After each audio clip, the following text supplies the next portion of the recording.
for the kind introduction, rather. Uh, and good afternoon, all my professional colleagues. Must be a little tired as well after your practice, but this break, I'm sure, will give us a good opportunity to learn from each other. It's not one-way learning process. आपका experience जो है in terms of seeing patients, it's mammoth, I know that.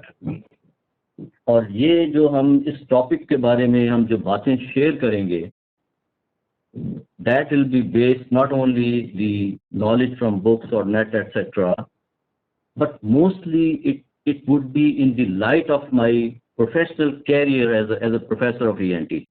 जिसमें मैंने students को teach किया है, trainees को train किया है, and have been talking to the family physicians in my life. तो ये जो मैं आपको पहली स्लाइड दिखा रहा हूँ, this is just to impress upon all of you कि जो भी मेरी टॉक आपके साथ होगी, this is between you and myself as professor of ENT, और इसमें there is no responsibility which lies on Pfizer regarding the contents. आप जो भी बातें हम करेंगे, मैं आपसे बात करूंगा, आप मुझसे बात करेंगे, that will be between you and myself. तो जो टॉपिक है ये बड़ा इंपॉर्टेंट है, टॉन्सिलाइटिस. और frequently a patient who walks in my clinic, आपके पास भी आते होंगे, आप उनसे पूछें कि जी आपको क्या शिकायत है.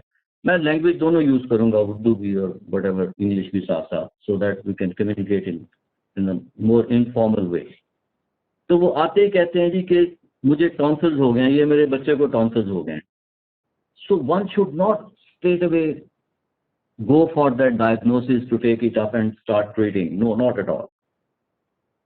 You must insist, as I do, कि आप अपनी complaints बताएं, because causes of sore throat is not only relevant to tonsil itself. ये important point है जो which each one of us to learn, because when it comes down to tonsil, तो आपके ज़हन में फौरन बात आएगी हर डॉक्टर के लिए टॉन्सिलेक्टमी कर दें. And this is what practically happens. मैं पेशेंट्स भी देखता हूँ, sore throat का काज कोई और होता है, and then if the patient insists on you कि tonsil हो गए and you are gone away with that diagnosis, so this is not the task of a doctor or responsibility of a doctor. आपने diagnosis करनी है. तो just before we embark on to the clinical presentation और इसमें कौन कौन से patients कैसे present कर सकते हैं, just a bit of revision of anatomy.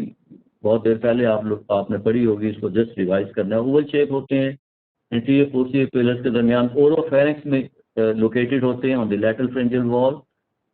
और ये important चीज है, vascular supply, क्योंकि in my practice as a professor, I have been involved in about 5 to 6 cases who underwent surgery, tonsillectomy, and then we had to ligate the external carotid artery to secure the hemostasis after bleeding and to save the life of patient. अब ये जो बात है कि जी external carotid ligate करनी पड़ जाती है, this is a fact. और ये भी fact है कि after tonsillectomy, the accepted mortality in best centers in the world, जो research है, it is about 1 in 10,000. So सबसे पहले तो ये बात आपने पेरेंट्स को कन्वे करनी है या पेशेंट को कन्वे करनी है. If you ask you a simple question कि जी क्या ये सिंपल ऑपरेशन है, never ever say yes, because most of the time in routine nothing goes wrong, nothing happens, nothing bad goes wrong. But in any patient where it goes wrong and unfortunately we end up in having a dead patient, that is something which is thrashing for the mind of the parents and they will not mentally accept it. तो इसलिए ये बात मैं बताना चाह रहा हूँ कि ये जो वास्कुलर सप्लाई है, ये जो हम देख रहे हैं, ये उस पर्सपेक्टिव में है कि जब आपको as a last resolve after tonsillectomy अगर आपको हीमोस्टेसिस सिक्योर करनी पड़ती है, आपको ब्लीडिंग रोकनी पड़ती है, you will have to resort to ligation of external carotid artery, क्योंकि ये 5 की 5 जो आप arteries देख रहे हैं ये सारी external carotid से directly या indirectly आती हैं. So this is important to know. ये एक diagrammatic representation है उसी की जो बाद में अभी आपको vascular supply बताई है इसकी. और वेन जो है वो पैराट्रांसफर वेन होती है, ये ड्रेन करती है into pharyngeal venous plexus and then into pterygoid plexus. इसकी इंपॉर्टेंस ये है कि जो कॉमन ब्लीड होता है टॉन्सिलेक्टमी में वो पैराट्रांसफर वेन से होता है, और वेनस ब्लीड आपको पता है वो ऊज होता है, नॉट अ स्पर्ट. आर्टीरियल जो ब्लीड होता है that's a spurt. Lymphatics jugular digastric nodes में जाती हैं, और ये आपको साइंस के अंदर जब आप साइन इलिसिट करेंगे तो वो जो आपको टेकअप करना पड़ेगा.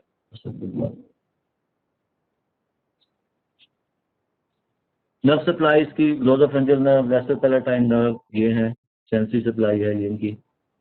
पहले हम बात करेंगे एक्यूट टॉन्सिलाइटिस की.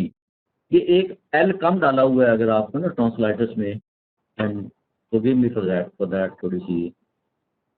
So when there is an acute inflammatory process, pathological process involving the palatine tonsils, इसको हम कहते हैं acute tonsillitis.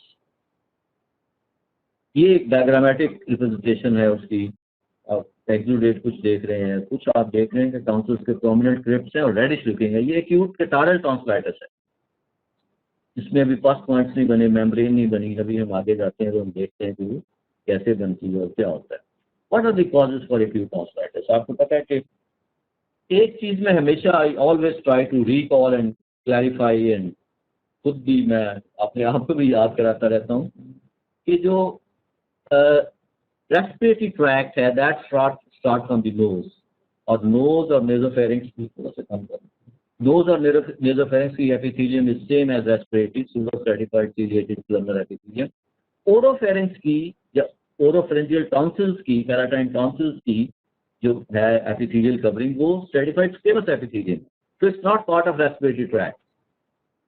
तो लेकिन चूंकि ये एक जगह पे आके at the level of the soft palette दोनों मिलते हैं ये ट्रैक्ट, तो इसलिए हम इनको उस पर्सपेक्टिव में लेते हैं कि एक का इन्फेक्शन दूसरे को इन्वॉल्व कर सकता है. और कॉजेज में जैसे आपको पता है कि अपर रेस्पिरेटरी ट्रैक्ट में commonly viruses are responsible for the infection, तो उसके बाद सुपरएड इन्फेक्शन होता है.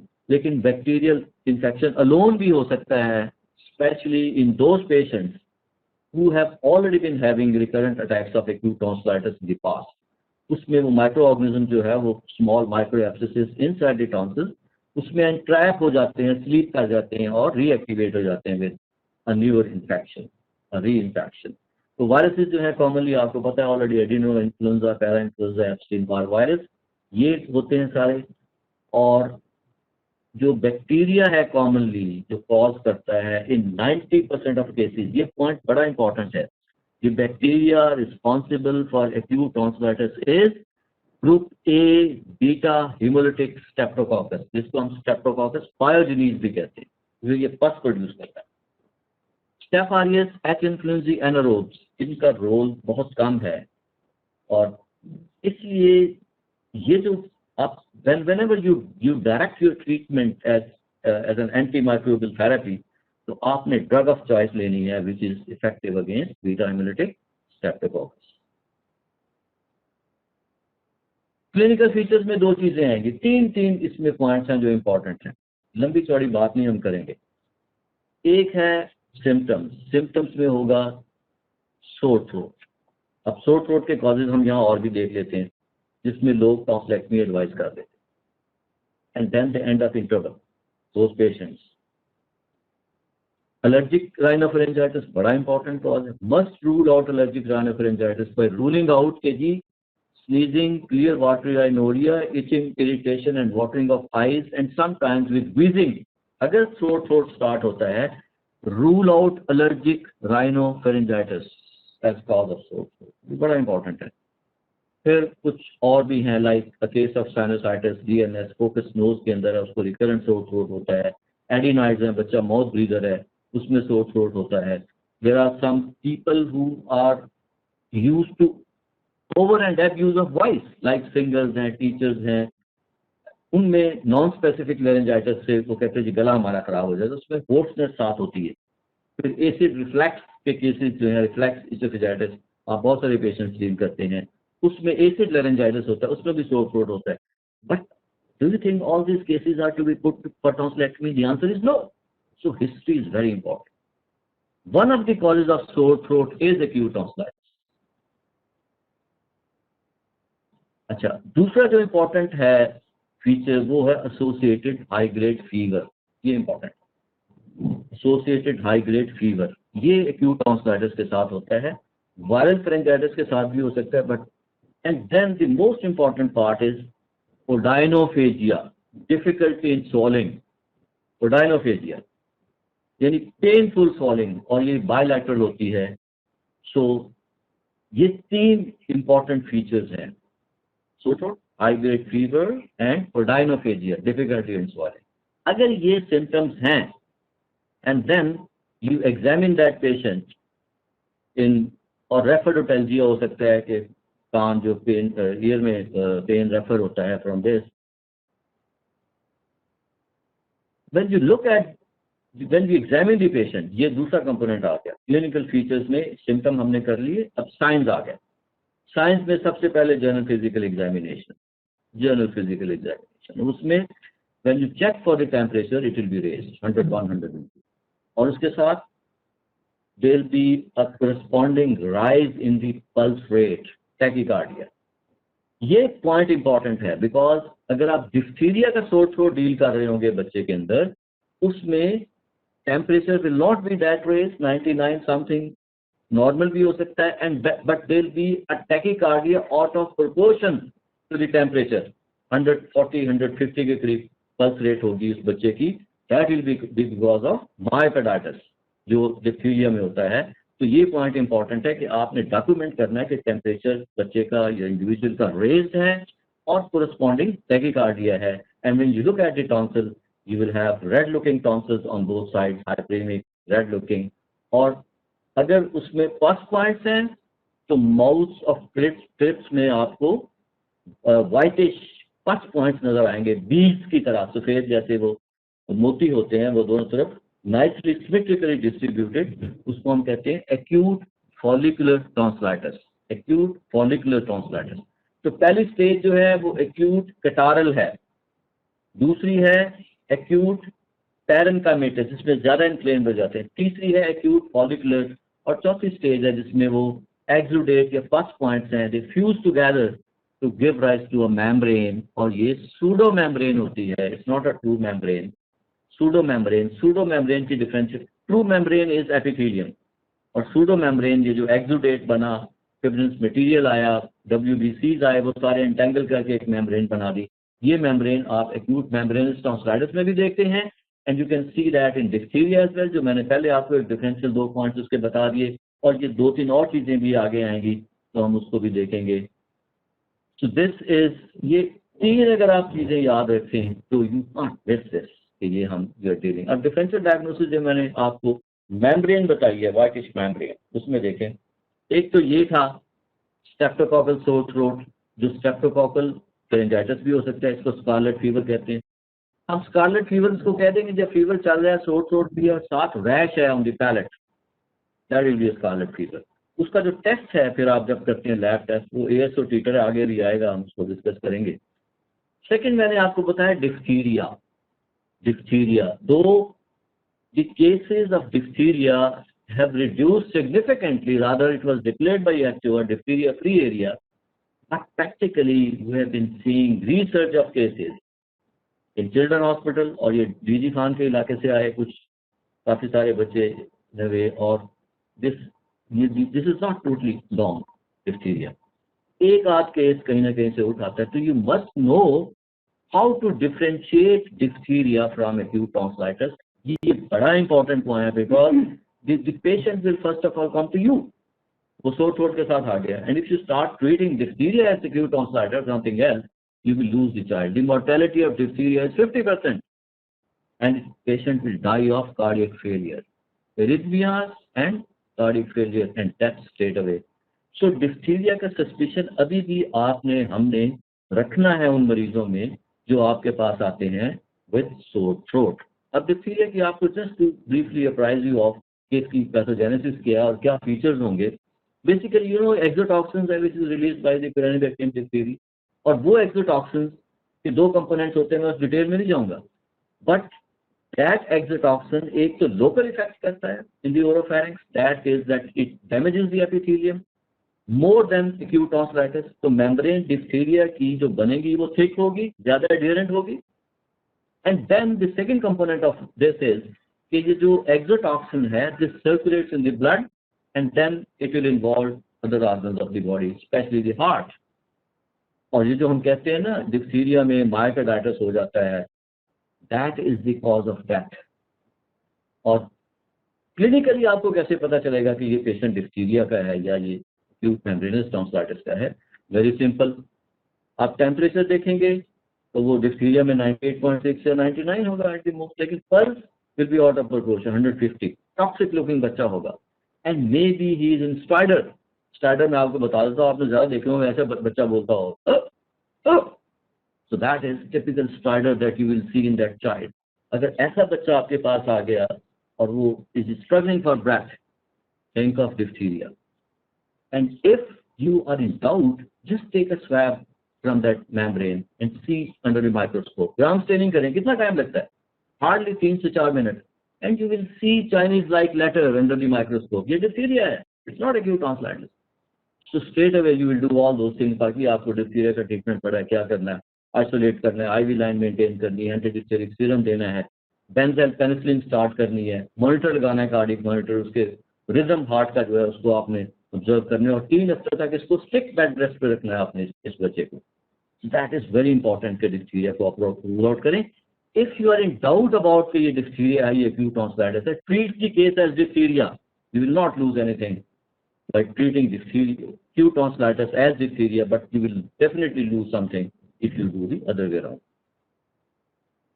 ये तीसरी कंडीशन है इंफेक्शियस मोड, एस्पिन बायोवायरस बात करते हैं, आपको पता है। और इसमें जो फीवर है वो सारा सोट थ्रोट भी वैसा है और मेम्ब्रेन भी वैसी बनती है जैसे इसमें होती है। It's very difficult to differentiate from acute tonsillitis, this infectious mononucleosis. लेकिन इसमें जो आपको स्प्लीनोमेगाली मिल सकती है, लिपिडोपैथी ज्यादा इसमें इम्पोर्टेंट होती है। और आप ब्लड सीबीसी कराएं, ये आप करा दिया करें, अगर जो नहीं हो रहा वो फॉर सीबीसी, तो इसमें आपको लिम्फोसाइटिक काउंट ज्यादा मिलेगा। एक्यूट टॉन्सिलाइटिस में लिम्फोसाइट ज्यादा होंगे, and then abnormal mononuclear cells. और फाइनली आप प्रोपेनॉल टेस्ट कर सकते हैं, is a serological test, उससे ये finally differentiate जाएगा। and don't give infection। एरोसाइटोसिस ये कंडीशन है, एंड अगर आप एक मेम्ब्रेन अल्सर दिखे पेशेंट को फीवर है साथ, and there is no zone of erythema around the ulcer, no zone of redness around the ulcer, take it as that it may not be a granulocytosis. Blood CBC करा लें उनका, otherwise or about condition leukemia। अब आपके पास एक case आ गया routine में, I have a patient who underwent tonsillectomy but was having underlying leukemia। एक दो मरीज मैंने 2-3-4 बल्कि देखे हैं ऐसे पेशेंट्स कि the immunity is low in these two last conditions of the patient, और उसको recurrent throat होता है, acute tonsillitis के अटैक होते हैं। So without at smaller places वो लैब भी रिलायबल नहीं होती और आपका वो ब्लड काउंट भी आपको यूँ लगता है कि जैसे भी सही किया है ये, and then they ended up having tonsillectomy and we had a trouble securing hemostasis in those cases and saving those children। तो ल्यूकेमिया को भी अंडरलाइन आप ध्यान में रखें, इसलिए ब्लड सीबीसी करा लेना। अगर रिपीटेड आपको फीवर और थ्रोट के साथ बच्चा आ रहा है, इट इज एसेंशियल। और विंसेंट एंजाइना एक इन्फेक्शन है which is an infection which is symbiotic, ये दो फ्रेंड्स मिलके इसको कॉज करते हैं। अलोन इज 0, लेकिन जब दोनों मिल जाते हैं तो 11 हो जाता है। एंड वन इज बैसिलस फ्यूसिफार्मस और दूसरा है स्पायरोकीट ट्रिपोनेमा पैलिडम। मुश्किल नाम है, लेकिन आपको शायद याद आ गए होंगे, आपने पढ़े होंगे। तो ये दोनों जब मिलते हैं, बैसिलस फ्यूसिफॉर्मस एंड स्पायरोकीट, ये दोनों जब मिलते हैं they cause an infection which start typically as a sore throat usually on one side, और जब आप एग्जामिन करते हैं इनको तो इनका एक टॉन्सिल के ऊपर एक साइड पे पैच होता है, और इसको हम ट्रेंच फीवर भी कहते हैं। Trench fever second world war में ये काफ़ी कॉमन हुआ था ट्रेंचेस में, तो इसलिए इसको ट्रेंच फीवर का नाम भी दे दिया। और unless you go for the swab and direct smear, और आप वो दोनों एक बैसिलस रॉड की तरह पड़ा होता है, उसके ऊपर रस्सी की तरह लिखा हुआ होता है treponema, unless you see that under the microscope difficult to diagnose, but one must keep in mind कि ये डायग्नोसिस आपकी डिफरेंशियल में आ सकती है। So what treatment you're going to offer to an acute case? Acute tonsillitis आपने diagnose कर लिया, बाकी चीजें इंपॉर्टेंट रूल आउट कर ली आपने। इस चीज को हम वेटेज नहीं देते जो मैंने लिखा है, bed rest and ample hydration. Adequately hydrated patient has a good immunity and resistance, local resistance of the oropharynx to counter that infection. और बेड रेस्ट जितना आप फिजिकल एक्सर्शन करेंगे आपकी इम्यूनिटी लो होती है। तो ये दो चीजें इंपॉर्टेंट है, एडवाइस करनी चाहिए। Non steroid anti inflammatory drugs का रोल एज पेन किलर या as an anti inflammatory drugs हो सकता है, लेकिन mostly we rely on acetaminophen, Panadol, paracetamol, जो भी है। एंटीबायोटिक का रोल इंपॉर्टेंट है, ये इंपॉर्टेंट चीज है। एंटीबायोटिक देनी है कि नहीं देनी? If you don't give antibiotic to this and the individual is immunocompetent, it will settle in 7 days time. But why to give antibiotics? अगर वायरल नहीं है तो हमने देख लिया, आपने ब्लड सीबीसी करा लिया, आपको पता चल जाएगा कि लिम्फोपीनिया नहीं है और ल्यूकोपीनिया नहीं है। ल्यूकोसाइटोसिस बैक्टीरियल में होगा, ल्यूकोपीनिया वायरल में होगा, थोड़ा बहुत कम होंगे ल्यूकोसाइट्स काउंट और ज़्यादा लिम्फोसाइट्स होंगे वायरल में, दैट यू नो। और अगर एक्यूट फॉलिकुलर है, एक्यूट मेम्ब्रेनस है, तो पक्का पक्का बैक्टीरियल है। Not very difficult to diagnose bacterial from viral. लेकिन अगर आप बैक्टीरियल आपने एस्टेब्लिश कर लिया, और the commonest organism I have said is beta haemolytic streptococcus, and the drug of choice for this is penicillin और पेनिसिलिन एनालॉग्स। ये आपने देनी है। फायदा क्या है इसका? अगर 7 दिन में खुद ही ठीक हो जाना है, why to give antibiotic? If you don't give antibiotics, the patient will stay contagious for the others. और अगर आप उसको एंटीबायोटिक डोज दे देंगे, विद इन 24 आवर्स वो स्टेराइल हो जाएगा, he will not infect the other children, and plus the complications will be less, markedly reduced if you give antibiotic. Otherwise you will end up in complication. कौन सी complication मैं भी आपको बता दूं।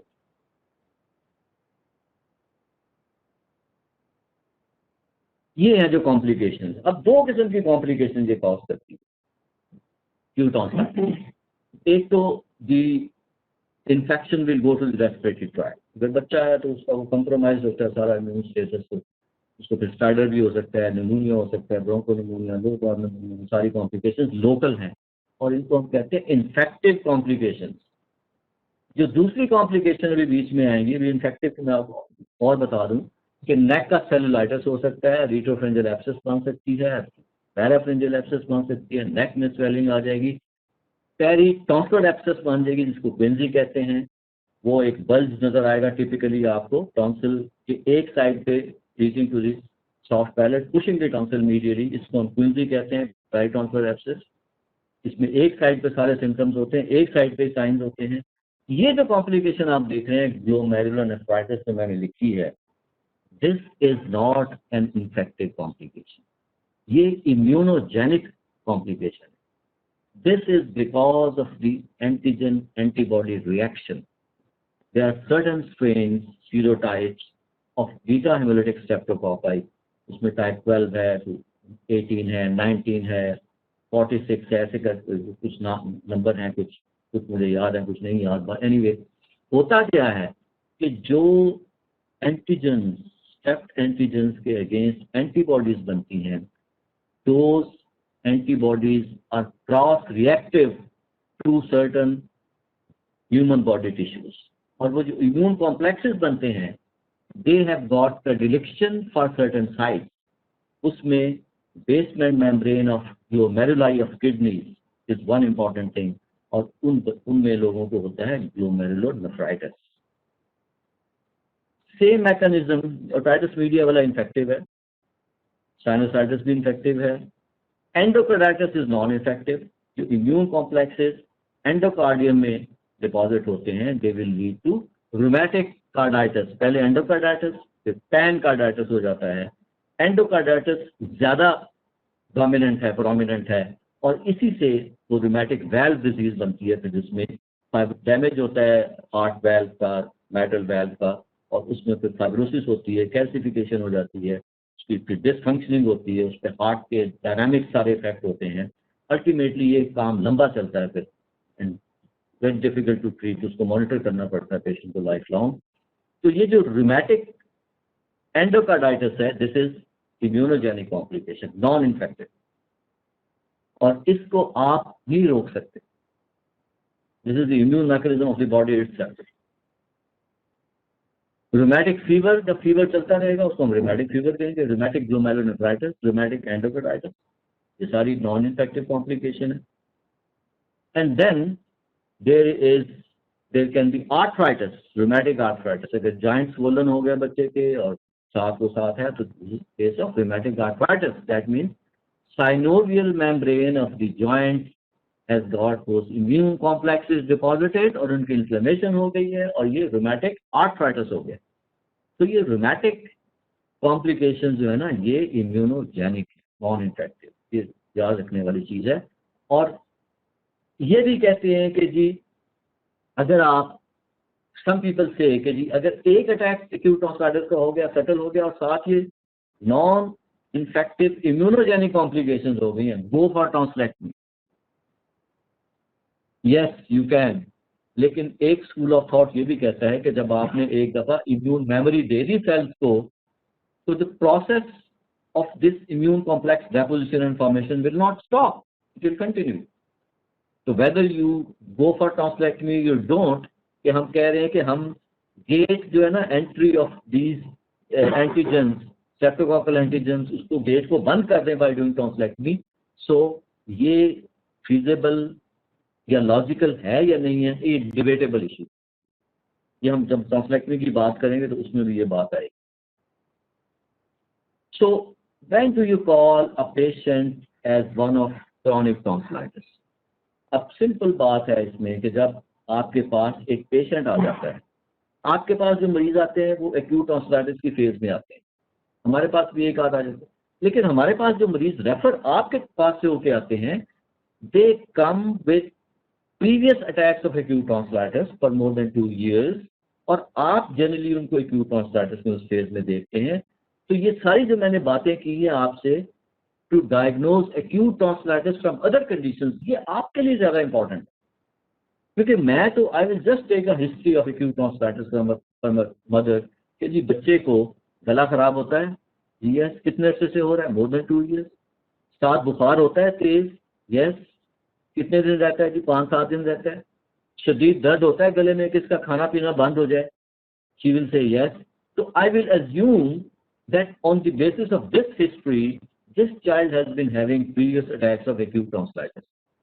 लेकिन आप एक्यूट फेज में देखते हैं, समटाइम्स अगर हम डाउट में हों, if I am in doubt कि ये हिस्ट्री सही आ रही है या नहीं आ रही, कोई और कंडीशन ना हो, I advise the patient to see me during acute attack, ताकि मैं खुद से देख लूं कि एक्यूट फॉलिकुलर बनता है, एक्यूट मेम्ब्रेनस है, किस कंडीशन में है, so that I am convinced कि इसकी हमने टॉन्सिलेक्टमी बाद में करनी है या नहीं करनी। तो ये बड़ा इंपॉर्टेंट क्वेश्चन है। तो जनरली एक्यूट टॉन्सिलाइटिस की पुरानी हिस्ट्री होती है जिसको हम क्रॉनिक टॉन्सिलाइटिस लेते हैं, या मल्टीपल सब क्लिनिकल इन्फेक्शन टॉन्सिल के चलते रहते हैं। फिर क्रॉनिक साइनोसाइटिस जिसमें बच्चे मौत भी, रिमेंबर कोई भी ऐसी कंडीशन जिसमें इंडिविजुअल माउथ ब्रीदर होगा, उसमें गला खराब होने का कोई भी रीजन, कोई भी डायग्नोसिस, कोई भी रीजन हो सकता है। Like for example non specific pharyngitis, non specific laryngitis, sore throat होगा। क्रॉनिक फेरेंजाइटिस, उसमें भी सोर थ्रोट होगा। और रिकरेंट और क्रॉनिक टॉन्सिलाइटिस, कोई ऐसी कंडीशन आपकी ओरल कैविटी की जिसमें जो लोकल इम्यून सिस्टम है वो कंप्रोमाइज होता है। What is the local immune system?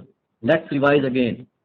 Immune system क्या है? इम्यून सिस्टम आपका क्या है इंटैक्ट एपिथेलियम, अगर सीलिएटेड एपिथेलियम है जैसे अपर रेस्पिरेटरी ट्रैक में, यहाँ तो नहीं है, so intact epithelium and a layer of mucus और स्लाइवरी सिक्रीशन जो हम ये हमारे गले में हर वक्त वो मूव करती रहती हैं और जो बैक्टीरिया है उनको वाफ्ट ऑफ करती रहती हैं, अगर ये कंप्रोमाइज होंगी, जो माउथ ब्रीदिंग में होता है कि डायरेक्ट कोल्ड एयर जो नाक से जानी चाहिए is going through the mouth, now नाक से जाएगी तो फिल्टर होके जाएगी, सीलिया भी है वहां पे, आपके विब्रेसी भी है, लेकिन जब गले में वो आवाज आएगी that will compromise the local immune competence of the oropharynx और उससे इन्फेक्शन ट्रिगर होगा, the organism will find a good habitat to invade and you will end up in having acute tonsillitis.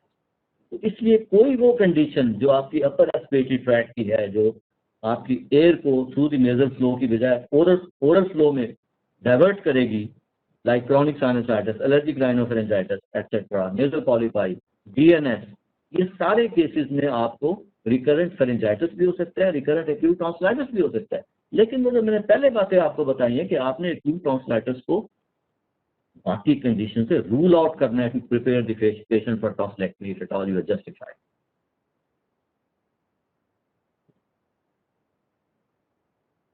अब क्लिनिकल फीचर्स में वही बात आ गई, आपके symptom आ गए, पहले सिम्टम्स क्या, recurrent attack of sore throat in the past more than 2 years, कुछ 3 साल कहते हैं, कुछ 2 साल कहते हैं, लेकिन हर अटैक के साथ आपने पूछना है कि जो भी एक अटैक होता है उसमें फीवर होता है, हाई ब्लड फीवर होता है, गले में शदीद दर्द होता है एटसेट्रा, तो ये आप you will probably you are talking in terms of ये आपके सिम्टम्स हैं in terms of acute tonsillitis. Chronic irritation with cough उन केसेस में होती है जहाँ पे टॉन्सिल मैसिवली एनलार्ज्ड हो, जरूरी नहीं है कि उनमें ये एक्यूट अटैक भी उतने ही सिग्निफिकेंट हो। और हेरिटोसिस, बैड टेस्ट, ये बुक्स में लिखा हुआ है, लेकिन बेसिकली एक्यूट टॉन्सिलाइटिस के अटैक्स की हिस्ट्री आपने लेनी है फॉर द पास्ट 2 years। 3 चीजें उसके अंदर मैंने पहले आपको बताया, high grade fever, odynophagia, difficulty in swallowing and sore throat. अब जब आप एग्जामिन करते हैं इन मरीजों को, तो आप एग्जामिनेशन में या तो वो जनरली एक्यूट फेज में आ गए, एक्यूट और क्रॉनिक आप कह सकते हैं कि पुरानी हिस्ट्री भी है, अभी भी एक्यूट अटैक में आ गए, तो वो चीज़ें जो मैंने आपको एक्यूट टॉन्सिलाइटिस में आपसे शेयर की हैं वही सारी होंगी, कि उसमें पल्स होगी, टेम्परेचर होगा, रेज होगा, उसमें आपका टॉन्सिल रेड होंगे, लार्ज होंगे, पच पॉइंट्स होंगे, एक्यूट फॉलिकुलर या मेम्ब्रेन बनी होगी, एक्यूट मेम्ब्रेनस टॉन्सिलाइटिस। जब क्रॉनिसिटी आ जाती है तो रिमेंबर कि क्रॉनिसिटी में क्या है साथ, chronic inflammatory process is characterized by ongoing inflammation and healing going side by side, और healing का हार मार्क क्या है, फाइब्रोसिस। अब ये फाइब्रोसिस को जब आप जेन में ले आते हैं तो सारे जो साइंस हैं आपको क्रॉनिक टॉन्सिलाइटिस के समझ में आ जाए, वेरी सिंपल। अब फाइब्रोसिस भी अगर आपको याद हो, वो जो क्रिप्स हैं वो एपिथेलियम अंदर जाती है, dips down into the lymphatic tissue parenchyma inside tonsillar substance, तो अंदर से फाइब्रस बैंड उसको खींच रहे हैं, तो होता क्या है कि वो जो मॉल्स ऑफ क्रिप्स हैं वो प्रोमिनेंट हो जाते हैं।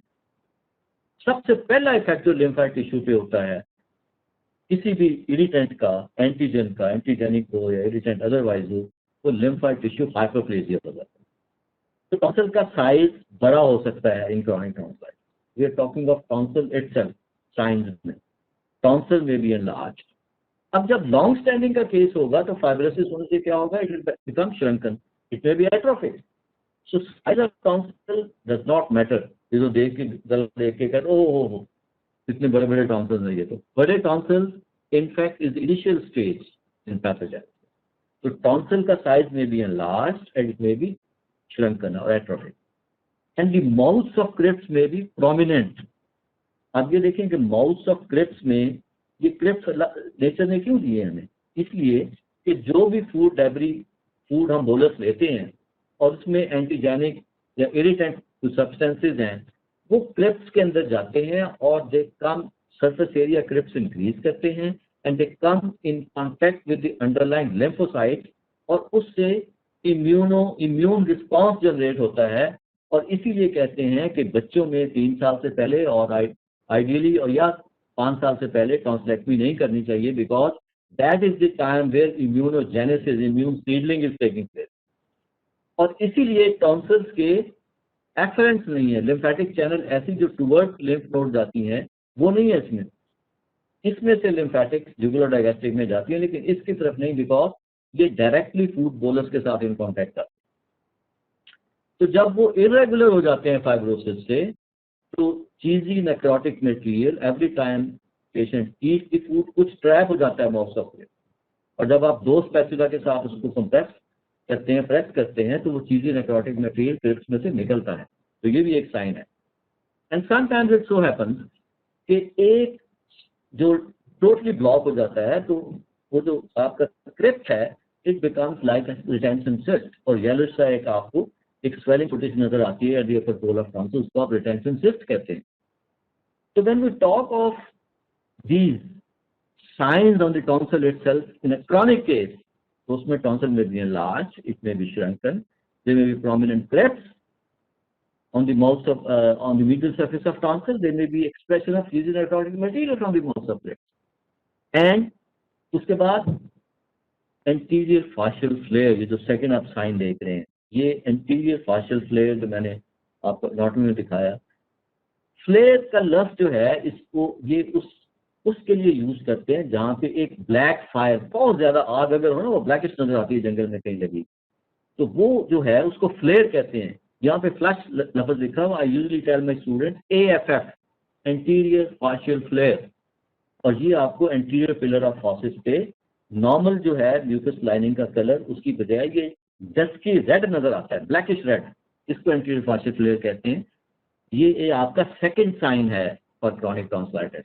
और ये क्यों बनता है, फिर इंटरेस्टेड थोड़ी सी पैथोजेनेसिस मैं आपको बता देता हूँ इसमें, कि जब भी पुराना एक एक्यूट टॉन्सिलाइटिस का अटैक हुआ, you know every time there is vasodilatation, there is exudation, there is diapedesis, RBCs भी बाहर आते हैं, डब्ल्यूसीज ज्यादा बाहर आते हैं, और इन्फ्लेमेशन साइट के ऊपर, और वो जो आरबीसीज हैं जो एक्स्ट्रा वास्कुलर है, they are foreign body, they are being degraded by the phagocyte वहीं पे, और जब वो डिग्रेड होने के बाद जो heme product, degradation products of the pigment वो जो बनती हैं, these are being engulfed by the phagocyte, और उनके इर्द गिर्द फाइब्रोसिस हो जाती है। वो जो नजर आता है आपको बिकॉज ऑफ प्रीवियस अटैक, इसको हम कहते हैं एंटीरियर फाशियल फ्लेयर। तो ये एक सेकंड साइन है। और थर्ड साइन है जुगुलर डायगेस्टिक नोड, वो मैंने डेलिबरेटली छोड़ा उधर एक्यूट टॉन्सिलाइटिस में, उसमें भी जुगुलर डायगेस्टिक नोड इन्फ्लेम्ड होंगे, इन्फेक्टेड होंगे बिकॉज ऑफ लिम्फेडिनाइटिस, जो किसी भी ड्रेनिंग एरिया अगर इन्फेक्शन का है वहां पे वो एनलार्ज भी होंगे और टेंडर भी होंगे। But in chronic tonsillitis they will be persistently enlarge. Acute में तो वो एनलार्ज हुए, इन्फेक्शन सेटल हुआ और वो नोड्स भी डिग्रेस कर गए, लेकिन chronic tonsillitis they will be persistently enlarge jugular digastric nodes, और टॉन्सिलर नोड्स भी इनको कहते हैं, and they will be non tender. तो ये तीन साइंस हैं क्रॉनिक टॉन्सिलाइटिस, तीन ही आपके साइंस थे एक्यूट टॉन्सिलाइटिस। और हिस्ट्री इनके साथ रेलेवेंट, क्रॉनिक की history is recurrent attacks of acute tonsillitis, और क्रॉनिक की उसी से रिलेट करती है एक्यूट टॉन्सिलाइटिस से। ये जो मैं आपको बता रहा था cheesy pus, it's not pus, it's cheesy necrotic material which you can express out from the mouth of tonsillar cracks, enlarged and non-tender jugular digastric lymph, जो मैंने अभी आपको बताया। अब आते हैं हम ट्रीटमेंट की तरफ। हमने ट्रीटमेंट क्या करते हैं? एक्यूट टॉन्सिलाइटिस का treatment conservative medical treatment, chronic का टॉन्सिलेक्टमी। अब कुछ लोग बात करते हैं कि जी टॉन्सिलेक्टमी एब्सोल्युटली इंडिकेटेड है या नहीं है। हम इस पे टॉन्सिलेक्टमी पे डिटेल में बात करते हैं, पहले हम जरा कॉम्प्लिकेशन इसकी भी देख लें। उसकी कॉम्प्लिकेशन हमने देखी स्प्रेड ऑफ इन्फेक्टिव थी, वो सारी ये गई हैं, पेरिटॉन्सिल एब्सेस बन गई, पैराफिंजियल बन गई, रिट्रोफिंजियल एब्सेस बन गई, इंट्राटॉन्सिल एब्सेस बन गई, और रिटेंशन सिस्ट मैंने आपको बता दिया क्रोनिक में होता है, टॉन्सिलर विथ स्टोन बन जाता है, ये भी क्रोनिक में होगा। बाकी सारे वही हैं जो एक्यूट में हो सकते हैं इधर भी। अब आते हैं हम इंडिकेशंस ऑफ टॉन्सिलेक्टमी। ये वाला सवाल है जो which is a question of debate amongst doctors, तो जहाँ पे हम बात करते हैं यही कहते हैं जी टॉन्सिलेक्टमी होनी है नहीं होनी, ये कहता होनी है, दूसरा कहता नहीं होनी। क्रॉनिक और recurrent tonsillitis is an indication for tonsillectomy. किताबों में लिखा हुआ है कि जी ये यस एब्सोल्यूट इंडिकेशन, दो एब्सोल्यूट इंडिकेशन है टॉन्सिलेक्टमी। अभी मैं आपको बताता हूँ कौन कौन सी। एक तो उसमें एब्सोल्यूट इंडिकेशन में वो चीज है where you can not wait, the disease is such that if you don't treat that straight away that might cost life of patient, and that is a malignancy. अब malignancy क्या होती है tonsillectomy की, tonsil organ की malignancy क्या होगी? No, I keep on telling my students कि जहाँ पे आपको पता ना चले कि कौन सा ट्यूमर हो सकता है, गो फॉर द हिस्टोलॉजी.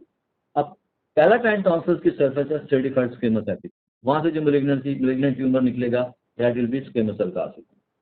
उसका बेनाइन काउंटर पार्ट क्या होगा? पैपिलोमा.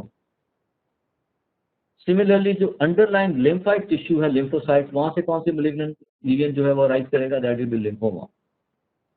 अब basically treatment of carcinoma of any organ is not surgery all the time. सबसे पहले आपने उसको स्टेज करना है, सबसे पहले डायग्नोज करना है, फिर स्टेज करना है, and the treatment will depend upon the stage of the tumour. तो अगर आप स्क्वेमस सेल कार्सिनोमा को डील कर रहे हैं तो वो तो एक अल्सर होगा on the basal surface of tonsil, और जो मैंने आपको सूडो मेम्ब्रेन बताई थी उसकी डिफरेंशियल डायग्नोसिस में early squamous cell carcinoma of tonsil दिया था. अगर आपको एक मेम्ब्रेन अल्सर नजर आ रहा है on the basal surface of tonsil तो और उसकी इवर्टेड एजेस है, go for punch biopsy, diagnosis होगी स्क्वेमस सेल कार्सिनोमा, आपने एक तरफ रख दिया. अगर लिम्फोमा है तो वो सरफेस एपिथेलियम उसमें अल्सरेट नहीं होगी. There will be a tonsil on one side which will be enlarged compared to the other side. Unilateral tonsillar enlargement आपने मरीज देखे होंगे अपनी प्रैक्टिस में. The first and foremost cause is not that you think of lymphoma. Unilateral tonsillar enlargement के causes में benign causes ज़्यादा important हैं, और इनमें सबसे important है physiological. बच्चे में एक टॉन्सिल आपको जरा बड़ा नजर आ रहा है, दूसरा जरा कम है, दिस में भी टू द लिम्फाइड हाइपरप्लेजिया ज्यादा चल रहा है, एक तो कम है. एसिमेट्रिकल टॉन्सिल का ये कॉमनेस्ट कॉज है. फिर क्रॉनिक टॉन्सिलाइटिस में भी यही हो सकता है कि एक टॉन्सिल बड़ा है दूसरा छोटा है. But if you are seeing a tonsil which is significantly enlarged compared to the other side, या ऑन सक्सेसिव एग्जामिनेशंस उसका साइज रैपिडली इंक्रीज कर रहा है, then think of a lymphoma. That is one case where you can't wait. That is an absolute indication for tonsillectomy. Not for the purpose of treatment, for the purpose of biopsy. जब biopsy करेंगे तो lymphoma आ गया, फिर आप treat करेंगे lymphoma को according to the staging as you do for other lymphoma. दूसरी absolute indication जो है, that is where your lower respiratory tract can get compromised. और वो कब होगा? When you have massive adenotonsillar hypertrophy. कि आपका अगर तो आपका नाक ब्लॉक हो गया ह्यूज एडिनोइड से नेजोफेरिंक्स में, वो बच्चा माउथ ब्रीदिंग पे आ जाएगा. लेकिन अगर टॉन्सिल्स भी एनलार्ज्ड हैं, किसिंग टॉन्सिल्स हैं इन द मिड लाइन, तो आपका ओरोफेरिंक्स भी ब्लॉक हो गया. This child will end up in what? Attacks of sleep apnoea syndrome. अब ये सिर्फ माउथ ब्रीदर नहीं होगा, अब ये सिर्फ स्नोरर नहीं होगा, अब ये रात को बार बार उठेगा with attacks of apnoea, and this will compromise the lower respiratory tract. And there are few studies, the cases on record बहुत कम है, इतने ज्यादा नहीं है, बहुत कम है, that these children ended up in cor pulmonale right sided heart failure because of hypoxia, chronic hypoxia of the respiratory tract. तो ये एब्सोल्यूट इंडिकेशन है टॉन्सिलेक्टमी कि जहां पे ऑब्स्ट्रक्टिव सिम्टम्स हैं in case of massive adenotonsillar hypertrophy, that is an absolute indication for tonsillitis. Chronic tonsillitis का किताबों में लिखा हुआ है, लेकिन क्रॉनिक या रिकरेंट टॉन्सिलाइटिस में why do you do a tonsillectomy? You do because कि जो अटैक्स 2-3 साल से चल रहे हैं, these presumably might continue in future as well. But how can you presume कि आज किसी को अगर 6 दिन पहले अटैक हुआ है, महीने बाद ठीक हो गया, उसको फ्यूचर में भी होगी? You can only conceive, speculate. तो इसमें there is a big question mark, इसको हमने टॉन्सिलेक्टमी करनी है या नहीं करनी. An attack of peritonsillar abscess. Abscess anywhere in the body is to be treated by incision and drainage. इसको हम क्विंजी भी कहते हैं, पेरिटोन्सिलर एब्सेस को. अब ये क्लासिकल पेशेंट होता है, आपने डेफिनेटली देखा होगा कि a patient, a young patient, teenager is holding his angle of mandible of face on his palm, right या left side पे, एक side पे, in agony of pain, with drooling of saliva from the angle of mouth, walks into your clinic and you ask, बैठे, what has happened to you? And he is not able to even speak properly. He speaks like a potato in the oral cavity. मेरे गले में शदीद दर्द है. So think of peritonsillar abscess quinsy as the first diagnosis. ये बड़ा classical sign है. और जब आप पेशेंट को एग्जामिन करेंगे, apart from raise temperature, tachycardia, जब आप एग्जामिन करेंगे तो टॉन्सिल का जो अपर पोल है उसके ऊपर पैलेट में एडीमा होगा, स्वेलिंग होगी, and may be there is a pus point over there. अगर वो बर्स्ट कर रही है, येलो स्पॉट आपको नजर आ सकते हैं, तो tonsil would be pushed medially. One of the causes of unilateral tonsil enlargement, which is not true enlargement but appears to be pushed medially, is peritonsillar abscess. मैं पीछे बात कर रहा हूँ. तो इसका ट्रीटमेंट है इंसिजन एंड ड्रेनेज, और फिर एंटीबायोटिक्स आप अकॉर्डिंगली देंगे. इसमें माइक्रो ऑर्गेनिज्म स्टेफ ऑरियस होता है, नॉट स्ट्रेप्टोकॉकस पायजनीज जो acute tonsillitis में. तो ये बात आप मतलब you should keep in mind कि आपने एंटीबायोटिक्स जो देनी है एंटी स्टेफिलोकॉकल एंटीबायोटिक, उसको अपने टेकअप करना. अब समटाइम्स पीपल से कि you go for hot tonsillectomy, कि एब्सेस टॉन्सिलेक्टमी कर लें, कि प्लेन तो खुला हुआ है टॉन्सिलेक्टमी के लिए ऊपर, और जहाँ से आप डिसेक्शन अपर बोल से शुरू करते हैं, अंडर हैवी एंटीबायोटिक कवर आप इसकी टॉन्सिलेक्टमी करते हैं, एब्सेस भी ड्रेन होगी, टॉन्सिलेक्टमी भी होगी. But the chances of spread of infection to the bloodstream septic anemia are more if you operate or if you go for hot tonsillectomy, और bleeding hemorrhage ज़्यादा होते हैं. इसलिए जनरली रिकमेंडेड इज कि आप 6 वीक्स के बाद टॉन्सिलेक्टमी करें.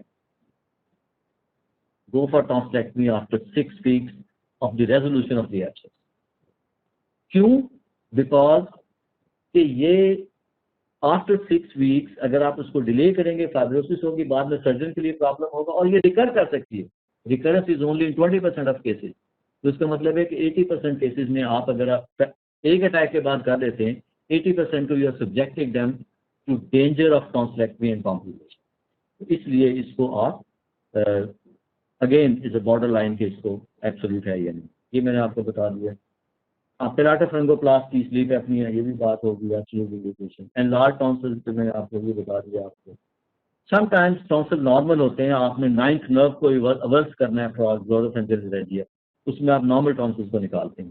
That is only indication. एक आधा और है कंट्रा इंडिकेशंस में. मैं सिर्फ इंपॉर्टेंट चीजें आपको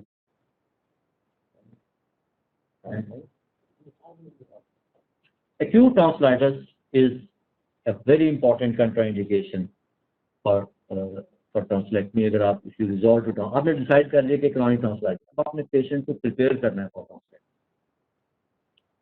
ये सबसे इंपॉर्टेंट चीज है. And the commonest mistake committed by young ENT surgeon is multiple reason है, वो आपको भी पता है, मुझे भी पता है.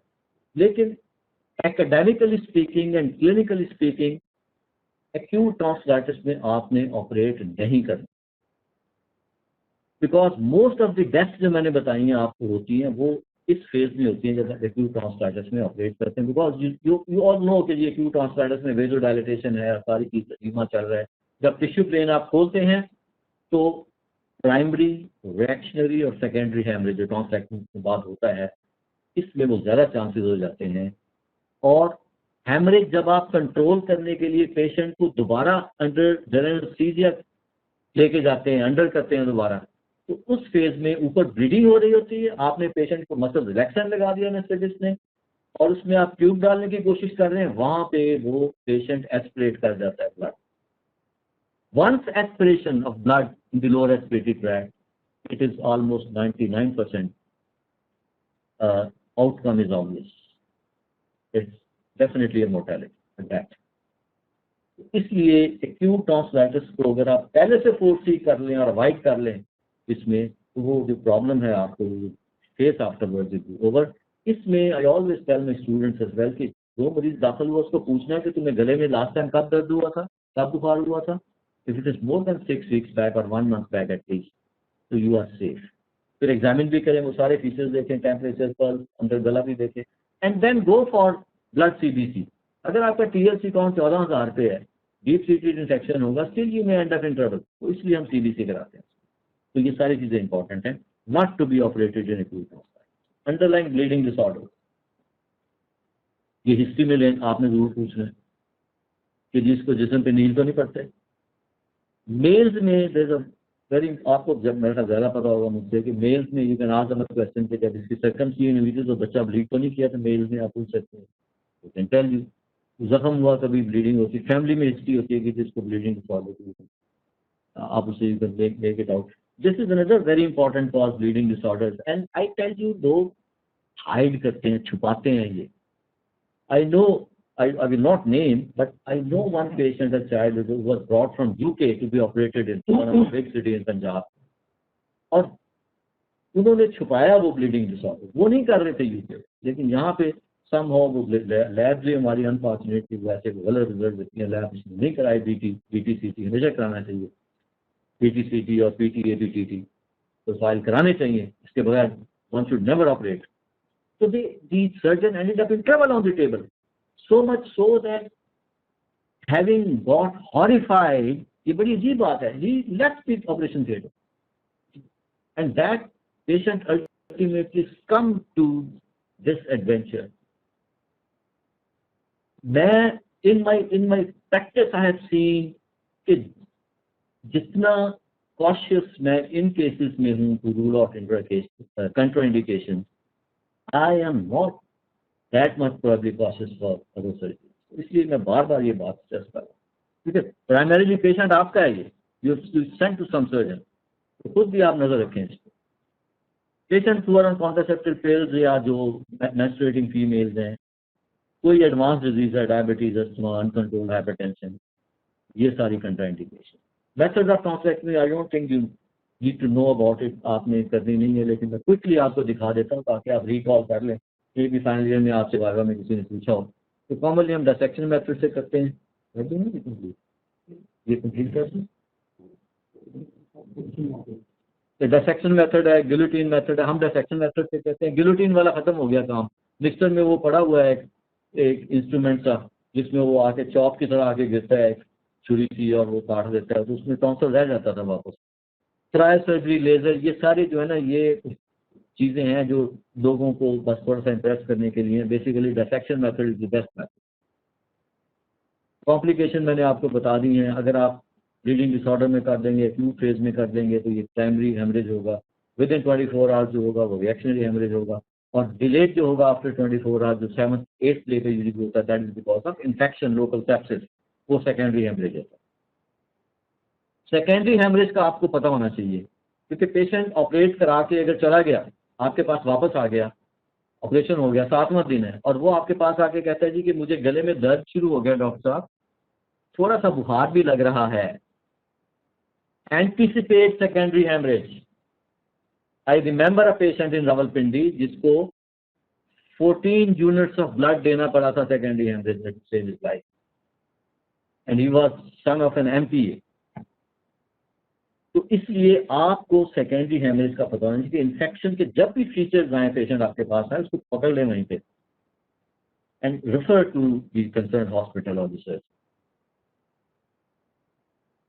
फिर डैमेज टू टीथ, गम्स, ये वो तो damage to the structure, tonsil remnants बाद में वो हो जाता है, क्रॉनिक ग्रैनुलर फेरेंजाइटिस, बड़ी अजीब चीज है, फिर कभी बात करेंगे।